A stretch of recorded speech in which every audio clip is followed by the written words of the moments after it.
You are now tuned into the local listen. Valley nigga, I work hard like all day on the boulevard. Reseda, Balboa, lame niggas don't know. How y'all doing? Welcome back to the Tune Up. I got a very special guest with me today, Mr. Ham-the-Aviator. How you doing, man? What's up, bro? Appreciate you for having me here. Of course. Now, a little background. It's my high school homie. Way back. Way back. One of the earliest memories in high school I remember, and this was back in like shit. I never forgot this. I never forgot this. Like, this was the homie. But it was one day in particular. I was like, damn, I gotta upgrade myself. It was 2009. Oh no! It was 2009. No. It was 2009. I already know what this is. It was 2009. You're a Jerk was popping. Shout out to the New Boys. And y'all know me. If I hit my jam, I'm gonna go out and dance to it. And so, you know, I went out and I did my thing. After the lunch bell rang, I was like, yo, that shit was crazy. I came up to him after. I was like, yo, that shit was crazy. He looked at me dead ass, just like, nigga, you can't jerk for shit. Oh my god. I was like, wait, what? He was like, that shit was awful. What was that? I was like, damn. It was one of the funniest things. I was like, oh shit, I got checked. You don't have your folks coming at me like, no. It It ain't even like that, my dude. Again, like, that kind of just leads into like another reason why I have you on the show, both for what you up to and then what y'all about to see. So real quick, just let people know how you got started with doing the music, your vibe of music, and just what Ham-the-Aviator is about. Man, thank you, bro, for having me on here. This is actually like my first like real like filmed interview. Word. So I'm it's cool. That's what you, bro. So bro. I have a big brother. Shout out my boy Pat, my big brother. He started making music way back in the day. He's a few years older than me, so he's before the SoundCloud era. You feel me? Okay. So he's kind of got lost in on the mix. But Got you. You know, I used to watch him do it, and I was like, oh man, I really like this. We actually made our first song. I went by Hammy B. That was my first name. Hammy B. I was like 13. The OG days. Yeah, the OG days. I actually just found the track again, and I listened to it. It was super corny, and but you know, it kind of started there, and then as I got towards like my later high school years, a lot of my homies were starting to do it, and one of my boys had a mic, and it kind of just started from there. Like me and my homie Nick kind of started this group called CFC, Cali Fly Crew, and then Nick Woods, right? Nick Rolling Woods, shout out. Kind of started that group, and then my Branch brothers was doing their thing already. Shout out to Branch, and I kind of just was hopped on, kind of like on the line, like I rap, but not really. And then when I was like I think like 21, I was like, nah, dog, this is what I want to do. And we just kind of been doing it ever since. So that's how I got started. I love it. Who would you say, or what would you say, was the deciding factor in you wanting to pick up a pen and put rhymes to paper or to your phone or however you write? But was there a specific artist? Was there a specific song or a specific moment that, like you said, at 21 you were like, this is what I want to do? So was there like a specific song, like you heard the intro, you heard Houston, Land, Vegas, right, and you were like, this is what I'm about to do? There's two like specific moments that really come to mind. The first one, I was at my high school talent show. Okay. I performed with my boy Mario, and just like the energy and just the being on stage, like I never forgot what that felt like. I think I was like 17 or 18 at the time, and so like I always like had an appreciation for it, Gotcha. The second thing, and this is actually kind of funny, but like I was dating like this older girl, and she was around older people, and like there was one day we were all sitting at the dinner table, and like they were just talking about some stuff that I honestly did not care for, bro. And I'm sitting there, and I'm like, and it just hit me, I'm like, I'm not trying to live like this. And I want more. It was just like, this ain't really for me. Like I think like there's something bigger for me out there. So I really went from like 0 to 100 after that, and those are like the two deciding factors. I'm like, okay, I really love music. Good stuff. Right now you're pushing 818, right, which is just explain a little bit. Cray. Yeah, Valley niggas on the way. Hey, I was gonna ask if you can explain a little bit of how that song came together, and is this leading to a project? Is it leading to an EP? Is it leading to a mixtape, album? What was the story behind 818 coming together, and like what is the end result that you want for 818? So 818 kind of came together one night. I was with my boy Nick, and he was working with another artist, and I was just kind of sitting there, and they were actually shuffling through beats. And as most artists do. Right. You know? And again, like we both make music, so like we kind of on that same, you know, searching for beats. I played him a couple beats from my album, and this man, hold on, like we talking about me for a second. This man got the free EP coming, and hey, man, I'm telling y'all now, like. He on the way. Man, I appreciate you. But yeah, no, they were shuffling through beats, and I'm just actually sitting there just chilling on, you know, on Twitter, being me, whatever. If you follow this man on Twitter, you'll see why I'm still laughing. Some shit, yeah. So I'm having links. But go on. Being me, so all of a sudden, like they like passed up on one beat, and I was like, hey, hold up, run that back. I was like, wait a minute, play it again. And then they played it, and I was like, okay, like, what's the name of it? Like, I went over there, I got up, I was like, let me write this down. And I heard the beat, and then, like, in the car, I was actually going somewhere, and it was like a long car ride. Yeah. In the car, like, I just played it over and over again, and, like, you know, I'm just freestyling and humming things, and I just, you feel me? And I kind of just was like, I kind of started off as like, I'm gonna get it off, like, what did they say? I'm just like, I swear I did that like 50 million times. I'm gonna get it off. Looking for the next part that will work with it. You know what I mean? Like, I just started saying, like, I was like, I'm a valley nigga, I don't play. I'm like, oh, wait a minute. So, like, I might have something. Right. So now I'm in the car, and I don't condone this at all, but, like, I'm in the car, I'm driving, but I'm writing down lyrics at the same time.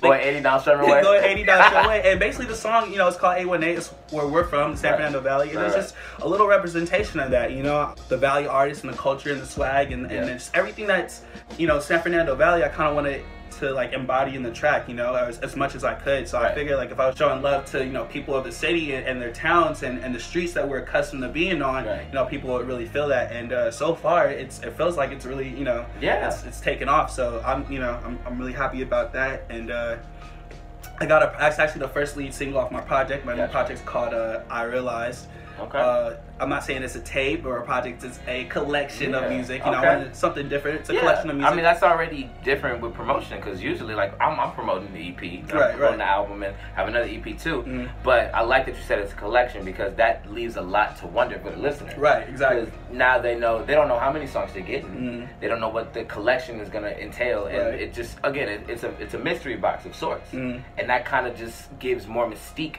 to what you're about to give people. And that's something that we'll go into it a little bit, but that's something that I really miss from artists. Like, that's why I love Childish Gambino so much, because there's so much mystique in when he creates. I love that it's a collection and there's no like real way to really put a label on what you're trying to Exactly. I didn't want it to, you know, be cliche and put it in a box and like, hey, go check that. You know, I mean, I figured, you know, people out there heard mixtape so many times. Right, like, there's almost like a negative connotation, if you will, about it sometimes. So I was like, okay, instead of saying it's a mixtape, this new collection, you know, I'm an artist. This is music is a form of art, obviously. And so like, here's a collection of my new art versus like, oh, here's just the next tape. So I just wanted to make it a little bit more special for myself, but also for the people as well. Got you. I've gotten a couple people that have asked me for honest opinions, and they've asked me, you know, should I put music out? You know, I don't know what people are gonna think.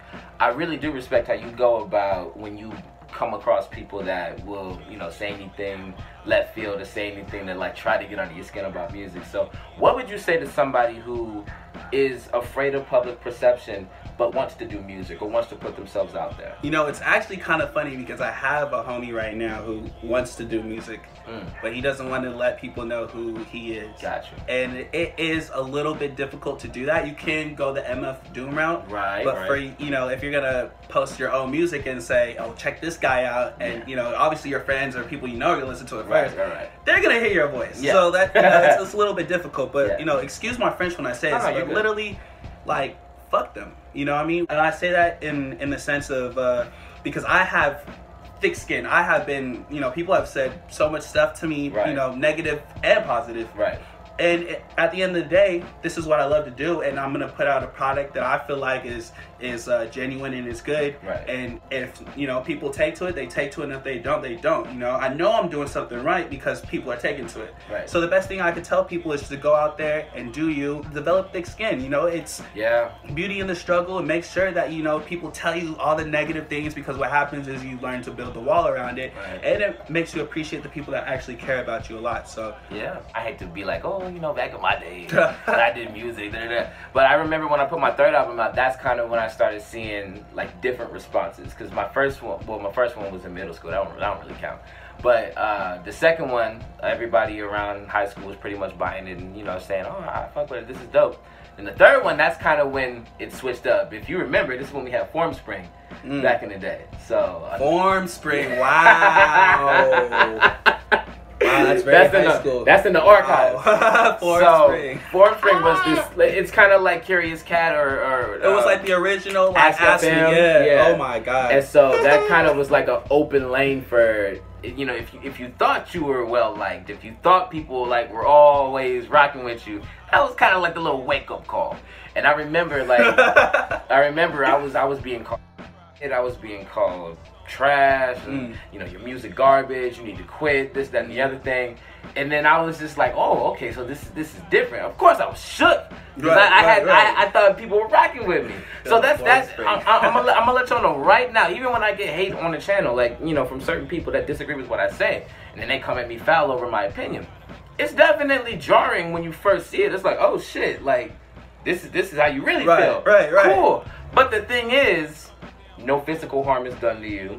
Nothing really significant has happened to you other than somebody expressing something that they feel that's different from what you think. I think that's another way that people can grow and be better people, when we can take that in and use it for other purposes as opposed to be combative. Absolutely. You know what I mean? I would definitely say, like, when I first started doing music, hey man, you know, you take it how, you know, you take it for what you say. If I was good, I wasn't bad, whatever. The haters and the people that kept, you know, being negative and da was actually the fuel for me to get better, because I like to make people who speak out of turn look stupid. Proving people wrong is a phenomenal I love doing it. Getting better does that. So, you know, if you love music and if that's what you want to do, make sure you don't care what anyone says. You can go ahead and prove them wrong, man, and run your own race. You don't have to be Drake or Kendrick or J. Cole to have a great music career. Just be you. One more question that I have for you before we get to the other thing I wanted to talk about. After the 818 video,